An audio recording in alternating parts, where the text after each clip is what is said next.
YouTube channel. हम पिछले video में देखे थे क्लास 10th के चैप्टर 4 यानी क्वाड्रेटिक इक्वेशन के बारे में, द्विघात समीकरण क्या होते हैं, ठीक है, और उसको कैसे सॉल्व करेंगे उसकी 2-3 मेथड देखी थी, ठीक है। तो 3 मेथड टोटल थी आपकी, उसमें से 2 मेथड मैं आपको पिछले वीडियो में बता चुकी हूँ। तो इस वीडियो में मैं आपको लास्ट मेथड यानी कैसे उसको सॉल्व किया जाता है और इस मेथड द्वारा जो आपकी विविक्तर मेथड है उसके द्वारा कैसे सॉल्व किया जाता है, विविक्तर विधि जो है उसके द्वारा कैसे सॉल्व किया जाता है, उसको कैसे पहचानते हैं, उसमें से कौन से फॉर्मूले लगते हैं, ठीक है, क्या है वो सारी चीजें अपन देखेंगे इस वीडियो में। तो चलिए आइए देखते हैं। तो आज हम जो पढ़ने जा रहे हैं वो आपकी क्या है, विविक्तर विधि। क्या है? विविक्तर विधि यानी विविक्तर मेथड, ठीक है। अब विविक्तर मेथड जो है आपके इसमें क्या पढ़ना है, कैसे क्या चीजें हैं वो चीजें अपन देखेंगे। तो इसमें सबसे पहले आपके लिए किसके ax² + bx + c = 0 ये फॉर्म जो मैंने आपको बताई है ये आपकी हमेशा रहेगी, क्योंकि ये द्विघात समीकरण के लिए है और द्विघात समीकरण आपका तभी होगा जब ax की पावर 2 होगी, है ना। हाईएस्ट जो पावर है पॉलिनोमियल की या इक्वेशन की उसकी पावर कितनी होगी, 2, तो वो आपका क्या होगा, द्विघात समीकरण होगा। अब सपोज आपको क्वेश्चन दे दिया, देखिए अगर क्वेश्चन दे दिया 2x² + 7x - 9, बोलेंगे आप वही क्वेश्चन ले रही है, तो बिल्कुल मैं इसलिए ऐसे ही क्वेश्चन ले रही हूँ क्योंकि मुझे ये बताना है आपको कि अगर एक क्वेश्चन को किसी भी मेथड से सॉल्व किया जाए, ठीक है, अगर पॉसिबल है किसी भी मेथड से सॉल्व किया जाए, दूसरी भी मेथड लगाते हैं तो कोई भी मेथड हम चाहे क्यों ना लगाएं, लेकिन जो हमारा आंसर है वो हमेशा सेम ही आएगा, ठीक है। तो भाई इसीलिए मैं आपको एक ही क्वेश्चन लेके सॉल्व कर रही हूँ। अगर आप बोलेंगे तो मैं बिल्कुल 2 और अलग क्वेश्चन और एक्सरसाइज के भी क्वेश्चन करा सकती हूँ, बस आप जाके कमेंट बॉक्स में बताइएगा। तो चलिए देखते हैं। अब इसको पहचानेंगे आखिर विविक्तर विधि है क्या। तो विविक्तर विधि बताने का मतलब एक ही है इसमें से कि आपको एक्सरसाइज में ये पहले क्वेश्चन दिया है कि निम्न जो द्विघात समीकरण है, निम्न द्विघात समीकरण जो भी आपको द्विघात समीकरण दिए हैं या क्वाड्रेटिक इक्वेशन दिए हैं उसको आपको पहचानना है सबसे पहले कि उसके कितने आंसर आ रहे हैं, क्या वो मतलब नेगेटिव वैल्यू में आ रहे हैं या सेम 2 आंसर आ रहे हैं या तो डिफरेंट 2 आंसर आ रहे हैं, कैसे क्या चीजें हैं वो सारी चीजें देखना। किसके द्वारा हम चेक करते हैं, तो विविक्तर विधि द्वारा चेक करते हैं। तो देखिए कैसे, अगर देखिए विविक्तर को यानी डी से डिनोट करते हैं, ठीक है, इसमें जो है फॉर्मूला क्या होता है इसका, तो b² - 4ac, b² - 4ac ये इसका क्या है, फॉर्मूला है। आप बोलेंगे इसमें b² - 4ac का मतलब क्या है, तो देखिए a की वैल्यू क्या होगी, a की वैल्यू हमेशा क्या होती है, जो x² का टर्म होता है, तो a इक्वल हम यहाँ क्या ले लेंगे 2, b की वैल्यू हमारी क्या हो जाएगी, जो x का गुणांक होगा यानी x का गुणांक यहाँ पे क्या है 7, और c की वैल्यू हमारी क्या होगी, जो अचर पदीय होगा, मतलब यहाँ पे क्या है अचर पदार्थ का -9, ठीक है। अब इसी को रख के यहाँ पे सॉल्व करेंगे और इसको सॉल्व करने पे हमें 3 कंडीशन मिलेगी। कौन कौन सी कंडीशन, तो जो हमारी फर्स्ट कंडीशन होगी वो क्या होगी, मैं आपको बता दे रही इधर, जो हमारी फर्स्ट कंडीशन होगी वो ऐसी होगी कि जो d है हमारा 0 के इक्वल होगा, जो d है हमारा वो क्या होगा 0 के इक्वल होगा। इट मींस क्या, b² - 4ac जो है वो 0 के बराबर आएगा। इसको हम सॉल्व करेंगे तो कितना आएगा आंसर हमारा 0, और जब 0 आएगा तो क्या कंडीशन निकलती है, तो वहां पे हमको ये मिलेगा कि जो हमारे आंसर होंगे यानी x की वैल्यू लास्ट में हमें मिलेगी, जो x का मान मिलेगा वो क्या होगा, तो 2 बराबर वास्तविक मूल मिलेंगे। यहाँ पे क्या होगा, 2 बराबर वास्तविक मूल मिलेंगे। 2 बराबर वास्तविक मूल मिलने का मतलब क्या है कि जो आंसर आएगा हमारे, जाहिर सी बात है कि x की पावर हाईएस्ट कितनी है 2 है, तो यहाँ पे x के कितने मान निकलेंगे, 2 मान निकलेंगे। हम पिछले दोनों मेथड में x के 2 मान निकालते आए हैं, ठीक है। अब जब हमें 2 जो b² - 4ac है वो 0 के इक्वल अगर मिलता है तो वहाँ पे हमें जो x की वैल्यू मिलेगी वो सेम मिलेगी, मतलब अगर x की वैल्यू 1 आई है तो दूसरे में भी x की वैल्यू 1 ही आएगी, ठीक है। कब, जब हम b² - 4ac को सॉल्व करेंगे और वो किसके इक्वल होगा 0 के, ठीक है। उसके बाद जो सेकंड कंडीशन थी आपकी वो है क्या, d, ठीक है, बड़ा होगा किससे, 0 से, किससे बड़ा होगा 0 से, ठीक है। तो जब 0 से जो है d बड़ा होगा तब यहाँ पे क्या होंगे, तो यहाँ पे 2 भिन्न वास्तविक मूल निकलेंगे। क्या, 2 भिन्न वास्तविक मूल निकलेंगे। मतलब क्या, जो x है, x की जो वैल्यू आएगी तो आंसर आएंगे तो वो क्या होंगे, दोनों डिफरेंट डिफरेंट होंगे और आंसर आएगा, मतलब है ना। फिर जो थर्ड नंबर है आपका कौन सा, तो इसमें तीसरी कंडीशन आपकी क्या होगी कि जो d होगा वो क्या होगा, 0 से छोटा होगा। जो d होगा वो क्या होगा, 0 से छोटा होगा। और जब d जो है आपका 0 से छोटा होगा तो वहां कोई भी वास्तविक मूल नहीं होगा, कोई भी वास्तविक मूल नहीं होगा, नहीं होगा, ठीक है। अगर d क्या हो गया, 0 से छोटा होने का मतलब ये है कि जब हम d स्क्वायर माइनस 4ac को सॉल्व करेंगे और वो किस में आ जाएगा, निगेटिव वैल्यू में आएगा। किस में आएगा, निगेटिव वैल्यू में आएगा। निगेटिव वैल्यू आने का मतलब ये है कि अगर वो क्या आ जाए, माइनस का 2 आ गया, माइनस का 5 आ गया, माइनस का 1 आ गया, कुछ भी आ गया, ऐसे कोई आंसर आ गया, तब जब हम b स्क्वायर माइनस 4ac को सॉल्व करेंगे तब।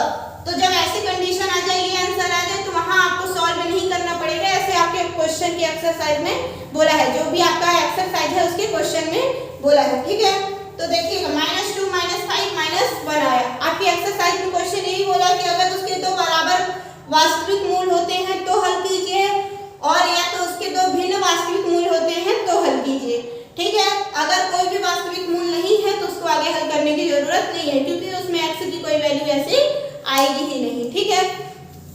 तो विविक्तर सूत्र द्वारा यानी विविक्तर विधि के द्वारा जो भी है, इसके द्वारा हमें यही चेक करना पड़ेगा कि जो हमारा समीकरण दिया है वो क्या है, उसके दो बराबर वास्तविक मूल निकल रहे हैं या दो उसके भिन्न वास्तविक मूल निकल रहे हैं या कोई भी वास्तविक मूल नहीं है। तो चलिए देखते हैं इसको।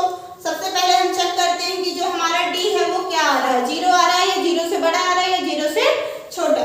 तो b की वैल्यू क्या है आपके पास, b की वैल्यू यहाँ पे क्या है, 7 का स्क्वायर, तो 7 का स्क्वायर बिल्कुल रख दीजिए, ठीक है। b की वैल्यू क्या है, 7 का स्क्वायर, तो 7 का स्क्वायर रख दीजिए।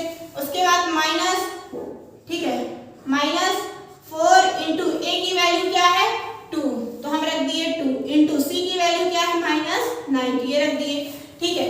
अब हम देखेंगे, ठीक है, ये जो हम रख दिए वैल्यूज को सॉल्व करेंगे तो क्या आ जाएगा, 7 का स्क्वायर 49 माइनस 4 2 8 इंटू -9, क्या आ गया 49 minus minus plus, minus minus क्या होगा, प्लस हो गया, ठीक है। तो इसको प्लस कर देंगे तो क्या आ जाएगा, 8 9 जा 72, 8 9 जा 72, ठीक है। लेकिन किसका आएगा, ये माइनस का भी आएगा, किसका आएगा, माइनस का, ठीक है। अब 49 माइनस माइनस क्या हो गया, प्लस 72, इनको ऐड कर देंगे तो कितना आ जाएगा, 9 2 11 कैरी 1, ठीक है, और 7 4 11 11 1 12, ठीक है। तो जो हमारा d आया है, क्या आया है d, वो क्या है, 0 से बड़ा है, मतलब 121 आया है यानी 121 आया तो क्या है, 0 से बड़ा है। और जब 0 से बड़ा होगा, सॉरी, जब 0 से बड़ा होगा मतलब क्या, दो भिन्न वास्तविक मूल होंगे। वहां पे जो x का आंसर निकलेगा वो दो निकलेंगे, लेकिन कौन कौन से, डिफरेंट डिफरेंट निकलेंगे, दोनों सेम नहीं होंगे, ठीक है। तो आप लोग को ये समझ आया होगा, यही आपकी क्या विविक्तर विधि है, ठीक है, विविक्तर सूत्र है। अब अपन इसको पता कर लिए कि ये क्या है, d जो है हमारा 0 से क्या है, बड़ा है, ठीक है। अब इसको सॉल्व करके इसके x के दो भिन्न वास्तविक मूल निकलेंगे उसको निकालना है। तो वो किससे, कैसे निकालेंगे, किसके द्वारा, तो उसके लिए आपके पास, ठीक है, उसके लिए आपके पास क्या है, द्विघात विधि है, द्विघात समीकरण है। और द्विघात समीकरण जो है उसके लिए कौन सा फॉर्मूला दिया गया है, तो द्विघाती सूत्र बोलते हैं उसको, यानी क्वाड्रेटिक फॉर्मूला बोलते हैं। कैसे, तो वो क्या है, तो क्वाड्रेटिक आपका फॉर्मूला जो है वो x इक्वल क्या है, -b plus minus root b square minus 4ac upon में 2a, ठीक है। ये आपका क्या है, द्विघाती सूत्र है। अब इसी के द्वारा हम x के जो भिन्न वास्तविक मूल निकलेंगे उसको निकालेंगे, ठीक है।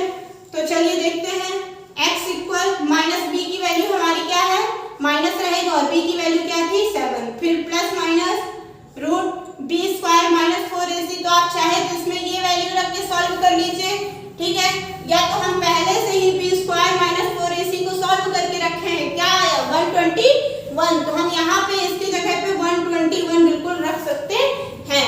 अगर नहीं आप इससे रखना चाहते हैं तो आप बिल्कुल इस फॉर्मूले के अकॉर्डिंग रख के वैल्यू यहाँ पे सॉल्व करेंगे तो भी आप आपका 121 ही आएगा। क्यों? क्योंकि अपन पहले भी b स्क्वायर माइनस 4ac ही रख के इसको सॉल्व किए हैं। उसके बाद अपॉन में क्या आ जाएगा 2 × 2, फिर x इक्वल -7 प्लस माइनस, ये आप जानते हैं किसका स्क्वायर रूट है, 11 का है, और 2 2 जा 4। ठीक है, अब यहाँ पे क्या करना है कि जो x की वैल्यू है, ठीक, -7, ये जो प्लस और माइनस लिखा है, तो एक बार प्लस के साथ सॉल्व करना है, एक बार माइनस के साथ सॉल्व करना है। तो यहाँ पे प्लस लेते हैं पहले, तो 11 प्लस का 11/4, तो इसको सॉल्व करेंगे क्या आएगा, प्लस माइनस माइनस, तो 11 में 7 जाएगा तो 4, और वो भी कौन सा, पॉजिटिव, क्योंकि जो 11 है वो बड़ा नंबर है और वो किसका है, पॉजिटिव का है, और अपॉन में 4, तो 4 1 जा 4, कितना आ गया 1। मींस क्या, x की जो वैल्यू आई है वो क्या आ गई 1। एक इसमें वास्तविक मूल निकल आया। ठीक है, अब दूसरा देखते हैं कि जो वास्तविक मूल है वो अलग निकलता है या एक ही आता है। ठीक है, तो अगला देखेंगे जब, ठीक है, अब इसी में क्या ले लेते हैं, x इक्वल -7 रहेगा, जो प्लस का 11 लिए तब किसका लेंगे, माइनस का, अपॉन में 4, तो इसको सॉल्व करेंगे, माइनस माइनस प्लस, तो क्या आएगी वैल्यू, माइनस का 11 और 7 18 ऐड करेंगे तो अपॉन में 4। अब ये 4 से डायरेक्ट नहीं कटेगा, इसलिए 2 से डिवाइड कर देंगे, तो 2 2 जा 4, 2 9 जा 8, मतलब क्या आ गया, -9/2, -9/2, और x की वैल्यू हमारी क्या आ गई, -9/2।